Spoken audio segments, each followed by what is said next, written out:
Hello everyone, मेरे YouTube channel विशाल studies में आप सबका स्वागत है। आज जो हम चैप्टर करेंगे उस चैप्टर का नाम है इंट्रोडक्शन टू ट्रिग्नोमेट्री। आज से हम मैथ्स शुरू कर रहे हैं और 10th क्लास का मैथ हम पहले करेंगे, ठीक है। अब आप देखो ट्रिग्नोमेट्री होता क्या है। आप ट्रायंगल्स के बारे में पिछली क्लासेस में पढ़ चुके हैं कि किस किस टाइप की ट्रायंगल होती हैं। आइसोसेलेस ट्रायंगल है जिसमें दो ट्रू साइड्स इक्वल हैं। राइट एंगल ट्रायंगल है जिसमें एक एंगल 90 डिग्री का है। और आपने स्केलेन ट्रायंगल पढ़ा। बहुत सारी ट्रायंगल्स की वैरायटी आपने पढ़ी है अपनी प्रीवियस क्लासेस के अंदर, ठीक है। लेकिन आज जब हम बात करेंगे ट्रिग्नोमेट्री के अंदर, ट्रिग्नोमेट्री में हम राइट एंगल ट्रायंगल के बारे में बात करते हैं, ठीक है। जैसे कि आपने सपोज किया कि suppose the student of A school, suppose the student of A school, एक स्कूल का स्टूडेंट है। वो कहाँ पर खड़ा है? वो कुछ दूरी पर कुतुब मीनार के नीचे खड़ा है, कुछ दूरी पर। तो जब वो लड़का ऊपर की ओर देखता है, जैसे कि ये जो लड़का है ये क्या है, अब ऊपर की ओर देख रहा है, कुतुब मीनार की चोटी पे देख रहा है, ठीक है। तो जैसे कि हमने देखा यहाँ पे, अब हम देख रहे हैं कि ये क्या बन रही है, यहाँ पे राइट एंगल ट्रायंगल बन रही है। यहाँ से उसकी आंखों से वो क्या है, ऊपर देख रहा है और नीचे तक क्या है, एक राइट एंगल ट्रायंगल का फॉर्मेशन हो रहा है, ठीक है। तो ऐसे इससे क्या होता है कि यहाँ पे एक एंगल बनता है, यहाँ पे एक एंगल बनता है। और यहाँ पर ये जो एंगल है, ये जो एंगल है यहाँ पे, ये कौन सा एंगल है? ये राइट एंगल है, 90 डिग्री का है, ठीक है। तो देखते हैं अब आगे।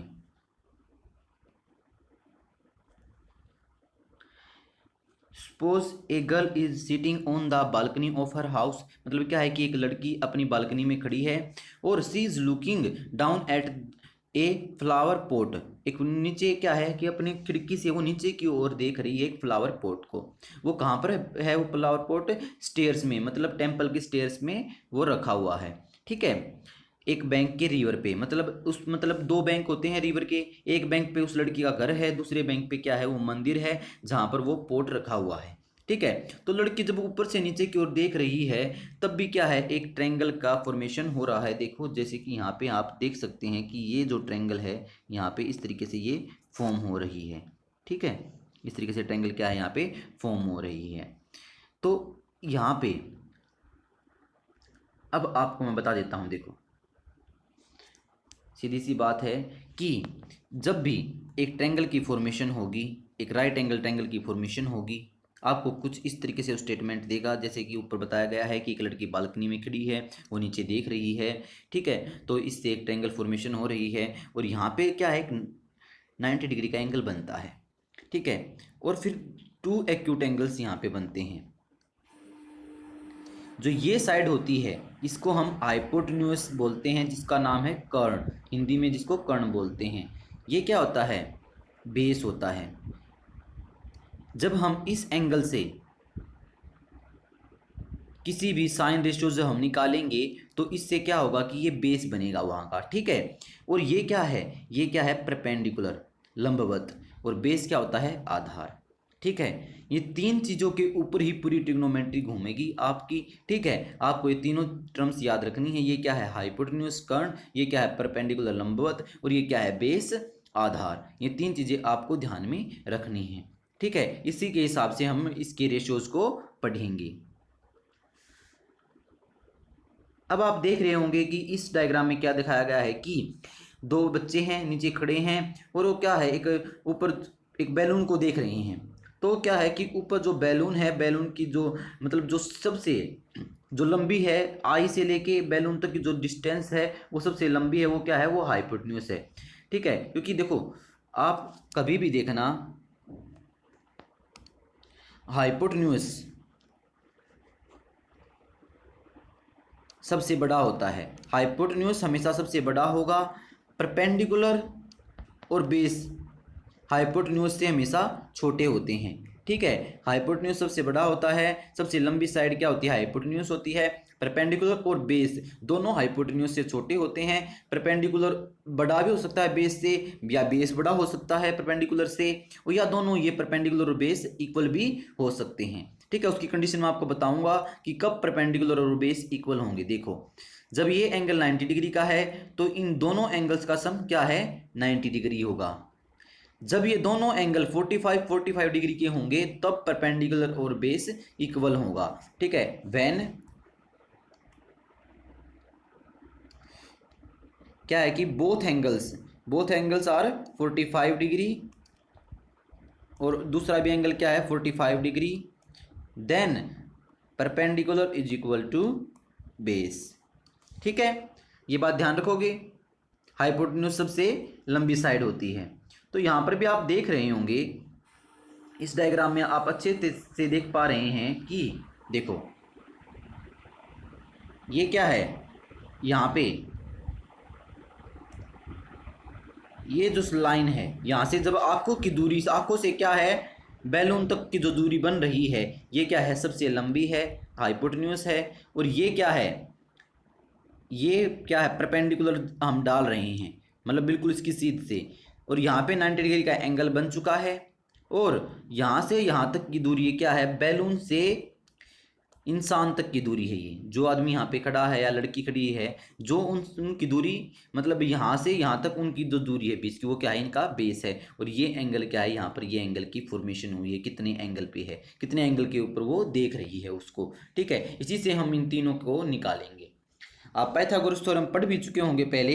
पाइथागोरस थ्योरम क्या होती है, हाइपोटेन्यूज का square which is equal to base square plus perpendicular square, ये इसके इक्वल होता है हमेशा। ऐसा होगा, जो हाइपोटेन्यूज का स्क्वायर होगा वो हमेशा बेस के square is equal plus perpendicular के स्क्वायर के बराबर होगा। हमेशा ऐसी ये कंडीशन यहाँ पे सेटिस्फाई करेगी, तब तब राइट एंगल ट्रायंगल बनेगी, तब तब ये थ्योरम हमेशा लागू होगी। ठीक है, अब देखो आप आगे,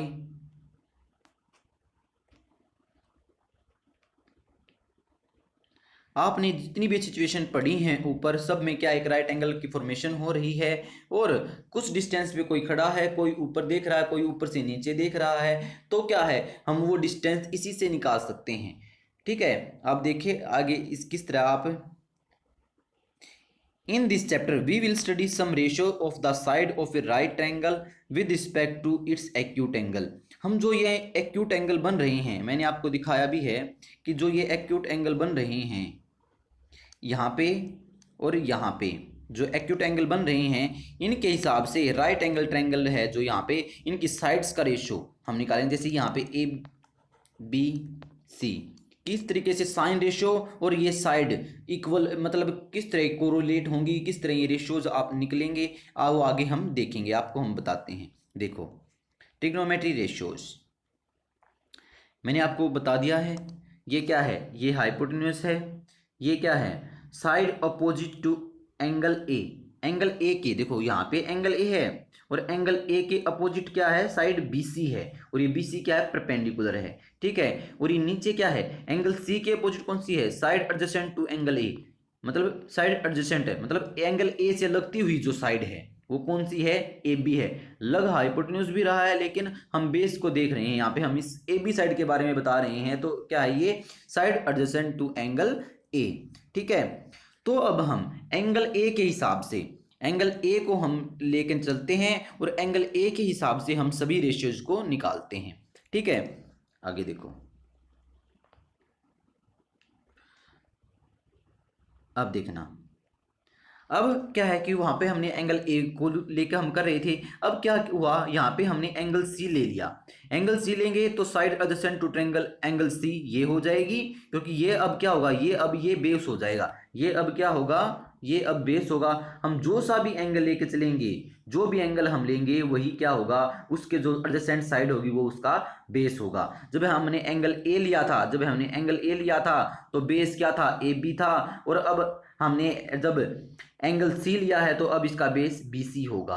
ठीक है, तब एंगल क्या, तब परपेंडिकुलर क्या था, बी सी था, अब परपेंडिकुलर इस फिगर में क्या होगा, ए बी होगा। देखो, आपको मैं अच्छे से एक्सप्लेन भी कर देता हूं और भी अच्छे से। देखो यहाँ पे ये क्या है, एक ये राइट एंगल ट्रायंगल है। ठीक है, एक ही राइट एंगल ट्रायंगल है। ठीक है, अब क्या है कि एक बार तो हमने ये एंगल लिया, ये एंगल तब हम लेंगे, देखिए हाइपोटेन्यूज तो हमेशा यही रहेगा किसी भी हर कंडीशन में, ठीक है, हाइपोटेन्यूज हमेशा यही रहेगा, लेकिन बेस और परपेंडिकुलर चेंज हो जाते हैं। यदि हमने ये एंगल लिया है तो हमारा बेस इसके एडजेसेंट साइड होगी और परपेंडिकुलर ये होगा।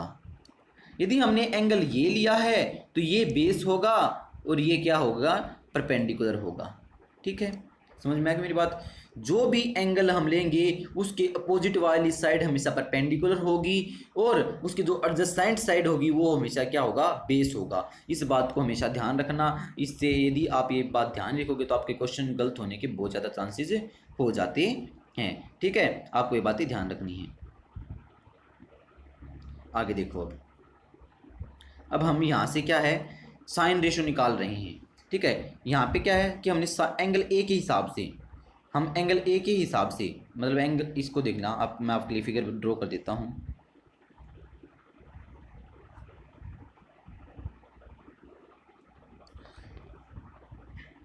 ये ए है, ये बी है, ये सी है, सॉरी आप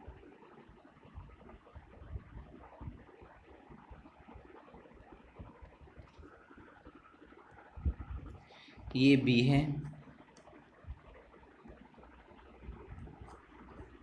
और ये सी है। ठीक है, अब देखना हम इस एंगल के रिस्पेक्ट में क्या है, साइन रेशियोज निकालते हैं। सबसे पहले हम साइन ए निकालेंगे।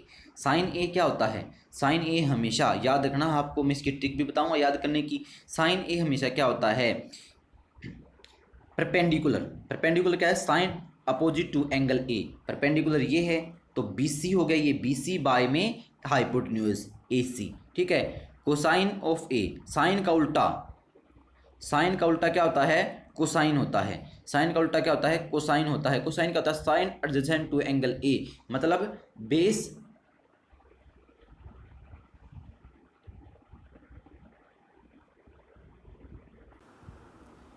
देखो, साइन का उल्टा क्या होता है, साइन का उल्टा क्या होता है, कोसिकेंट होता है।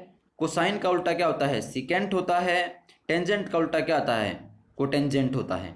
ठीक है, अब आप देखो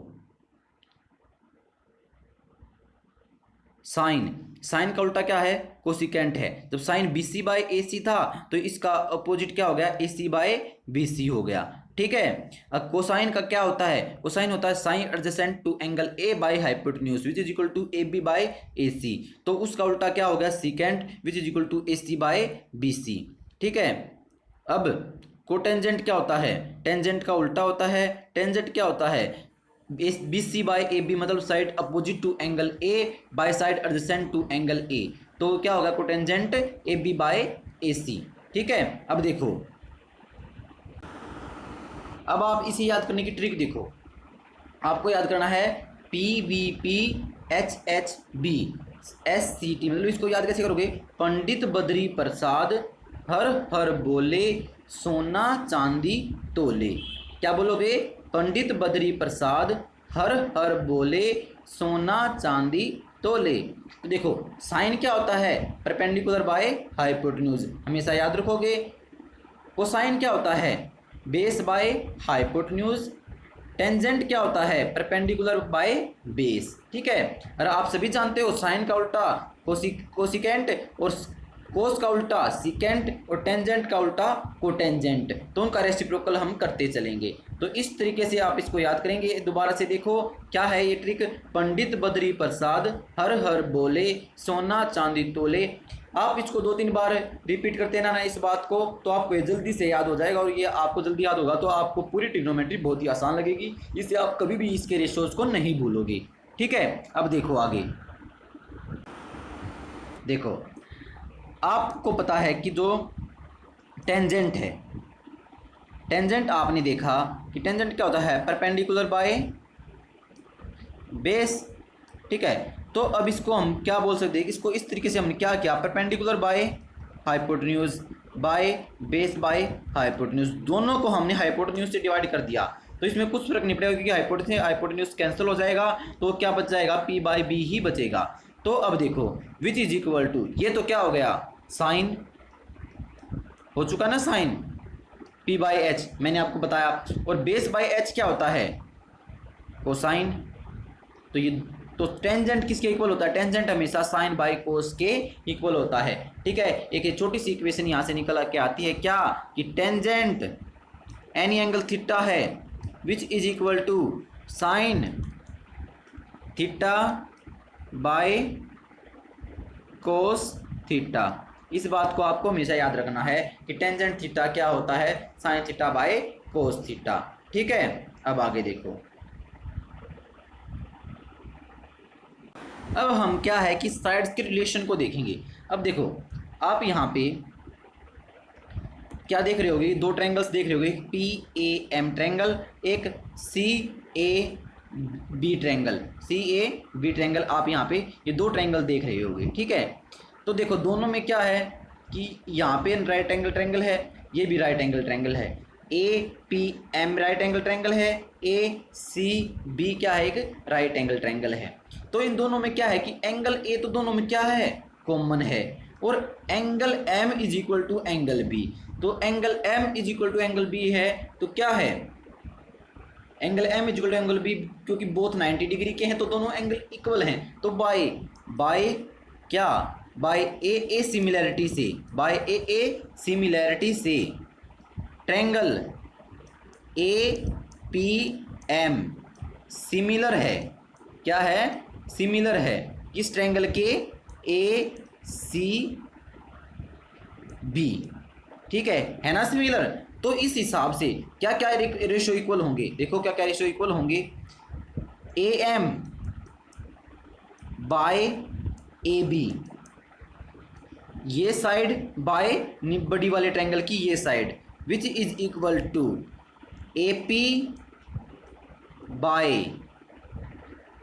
ए C, which is equal to C A P M by C B.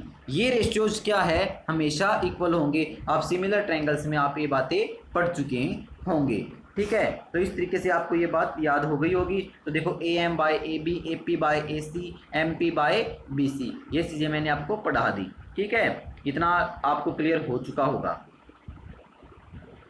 ठीक है, अब देखो आगे, देखो आप इस क्वेश्चन को देखो, यहाँ पे क्या दे रखा आपको, साइन ए दे रखा है विच इज इक्वल टू 1/3। ठीक है, तो आपसे बोला है कि आप क्या निकालो, आप कोस निकालो, कोस की वैल्यू निकालो, आप टेंजेंट की वैल्यू निकालो, आप कोटेंजेंट की वैल्यू निकालो, आप सिकेंट की वैल्यू निकालो, आप कोसिकेंट की वैल्यू निकालो। मतलब इन सभी की वैल्यूज आप सिर्फ इसी एक बात से निकाल सकते हो। और वो किस तरह निकालोगे, देखो आगे देखो, sine A is equal to 1/3, मतलब एंगल क्या है हमारा, ये है, तो ये हमारा बेस है, ये हमारा क्या है, परपेंडिकुलर है, ये हमारा हाइपोटेन्यूज है। तो आप सभी जानते होंगे कि sine A which is equal to क्या होता है, sine A is equal to which is equal to P by H. तो यहाँ विच इज इक्वल टू 1/3 हमें गिवन है, तो यहाँ पर p की वैल्यू कितनी है, p की वैल्यू क्या है 1, और हाइपोटेन्यूज कितना है 3। तो यहाँ पे आप पाइथागोरस थ्योरम से, बाय पाइथागोरस थ्योरम हमें पता है कि hypotenuse square which is equal to perpendicular square plus में बेस स्क्वायर। आप इस बात को अच्छे तरीके से जानते होंगे। ठीक है, तो हाइपोटेन्यूज कितना है 3 का स्क्वायर कितना हो गया 9, which is equal to perpendicular का स्क्वायर, परपेंडिकुलर कितना है 1 का स्क्वायर 1 प्लस बेस स्क्वायर। तो ये 1 उधर जाएगा तो माइनस हो जाएगा। ठीक है, तो 9 में से 1 गया, कितना बचेगा 8, which is equal to B square. ठीक है, तो b की वैल्यू कितनी आ चुकी है यहाँ पे √8, जिसको हम विच इज इक्वल टू 2√2 भी बोल सकते हैं। ठीक है, क्योंकि 4 × 2 होगा, यहाँ पे देखो 4 × 2 होगा रूट के अंदर, तो रूट में से 2 बाहर आ जाएगा, अंदर 2√2 रह जाएगा। ठीक है, तो इस तरीके से यह बात आपको ध्यान है। तो अब आप जानते हो कि देखो आपके पास तीनों होगी, ये 1 है, ये 3 है, और इसकी वैल्यू कितनी आ चुकी है अब आपके पास 2√2, ये इसकी वैल्यू आपके पास अब आ चुकी है। तो अब आप अच्छी तरीके से जानते हैं कोस की वैल्यू क्या होती है, कोस होता है base by hypotenuse which is equal to base कितना है 2√2 बाय हाइपोटेन्यूज कितना है 3 है। आप इसके बाद अब टेंजेंट निकाल सकते हो। टेंजेंट क्या होता है, टेंजेंट होता है बेस बाय ना परपेंडिकुलर बाय क्या होता है बेस होता है which is equal to perpendicular कितना है 1 है और बेस कितना है 2√2 है। और अब इन तीनों के उल्टे क्या हैं, साइन का उल्टा क्या है कोसिकेंट है तो वो क्या हो जाएगा 3 हो जाएगा। कोस का उल्टा क्या है सिकेंट है तो सिकेंट क्या हो जाएगा 3/2√2। और टेंजेंट का उल्टा क्या है कोट है, कोट टेंजेंट क्या है 1/2√2 तो वो क्या हो जाएगा 2√2। ठीक है, इस तरीके से हम यदि अब आपको एक रेशियो भी यदि आपको गिवन है उससे आप सारे रेशियोज निकाल सकते हैं। ठीक है, इसी तरीके से ये क्या है ये एग्जांपल्स हैं। इन एग्जांपल्स में फर्स्ट एग्जांपल में सिर्फ यही दिया है टेंजेंट ए दे रखा है, टेंजेंट ए है तो क्या हमें पता है ये पी की वैल्यू है ये क्या है बी की वैल्यू है। ठीक है, पी और बी की वैल्यू पुट की हमने और फिर इसके बाद हम क्या है इसके आंसर निकाल सकते हैं। पहले हम इससे पी और बी से लेके हम ये हाइपोटेन्यूज निकाल देंगे कि हाइपोटेन्यूज क्या होता है हाइपोटेन्यूज का square which is equal to perpendicular square plus base square. Perpendicular कितना है परपेंडिकुलर की वैल्यू क्या है 4 4 जा 16 प्लस बेस की वैल्यू कितनी है 3 3 जा 9 विच इज इक्वल टू 25 और h की वैल्यू क्या आ गई 5 क्योंकि 25 का स्क्वायर क्या होता है 5 का स्क्वायर क्या होता है 25 तो h कितना आ गया 5। इससे हम सारी वैल्यूज निकाल देंगे। फर्स्ट एग्जांपल यही है। इसी तरीके से आप सेकेंड एग्जांपल भी कर लोगे। If angle B and angle Q are acute angles, angle B और क्या है एंगल क्यू, एंगल बी और एंगल क्यू क्या है एक्यूट एंगल्स हैं तो sine B is equal to sine Q है, साइन बी साइन क्यू के इक्वल है तो prove that angle B is equal to Q. देखो जब उनके साइड के रेशियो ही बराबर हैं, देखो अब आप यहाँ पे जब साइन बी की वैल्यू क्या होती है साइन बी की वैल्यू क्या होती है A C by A B क्योंकि क्या होती है परपेंडिकुलर बाय हाइपोटेन्यूज होता है और साइन क्यू यहाँ पर भी क्या है परपेंडिकुलर बाय हाइपोटेन्यूज। ठीक है, इस तरीके से आपको ये बात समझ में आ गई। अब देखो इसने क्या किया अब sine A equal to sine ये दोनों इक्वल हैं तो ये साइड्स भी क्या होंगी इक्वल होंगी, इसको हमने के इक्वल माना और इससे हम अब हमने क्या किया नाउ यूजिंग पाइथागोरस थ्योरम से हमने क्या है बी सी की और क्यू आर दोनों के बेस की वैल्यूज हम निकाल लेंगे तो B C by Q R which is equal to यहाँ पर इसको हम पुट कर देंगे तो यहाँ पर हमने ए बी की वैल्यू पुट कर दी के square P Q square minus के स्क्वेयर पी आर स्क्वेयर। ठीक है, बाय में अंडर दी रूट ये एज इट इज रखा, यहाँ से के स्क्वेयर हमने कॉमन निकाल लिया क्योंकि इन दोनों में के है तो के स्क्वेयर हमने कॉमन निकाला तो बाहर के आ जाएगा, रूट से बाहर के आता है। ठीक है, तो इससे कैंसिल होगा विच इज इक्वल टू के तो तीनों इक्वल हो गए। ये दोनों तो आपस में पहले इक्वल थे, अब B C by Q R भी क्या है इनके इक्वल आ गया क्योंकि हमने इसको के इक्वल माना था तो तीनों इक्वल हैं तो बाय क्या तो ट्रायंगल्स क्या हो गई तीनों साइड के रेशियो जब इक्वल हैं हमने ऊपर पढ़ा था जब साइड के रेशियो इक्वल हैं तो क्या हो जाता है क्या होता है कि ट्रायंगल्स सिमिलर हो जाती हैं। ठीक है, यहाँ तक आप पढ़ना, इसके आगे हम कल कंटिन्यू करेंगे। ठीक है, इसके बाद हम कल फर्स्ट एक्सरसाइज करेंगे और इससे आगे हम कंटिन्यू करेंगे। ठीक है, तो एंगल बी और एंगल क्यू यहाँ पे इक्वल हो चुका था। ठीक है, इस चैप्टर को हम शुरू कर चुके हैं। यदि आप चाहते हैं कि कोई साइड बाय दूसरा चैप्टर शुरू किया जाए तो आप कमेंट कर सकते हो, हम उस चैप्टर को भी शुरू करवा देंगे। ठीक है, थैंक यू। प्लीज़ यदि आपको ये वीडियो अच्छा लगे तो इसको ज़्यादा से ज़्यादा शेयर करना ताकि ये और बच्चों के पास भी जा सके ताकि वो भी इसका बेनिफिशियल उठा सकें। ठीक है, थैंक यू।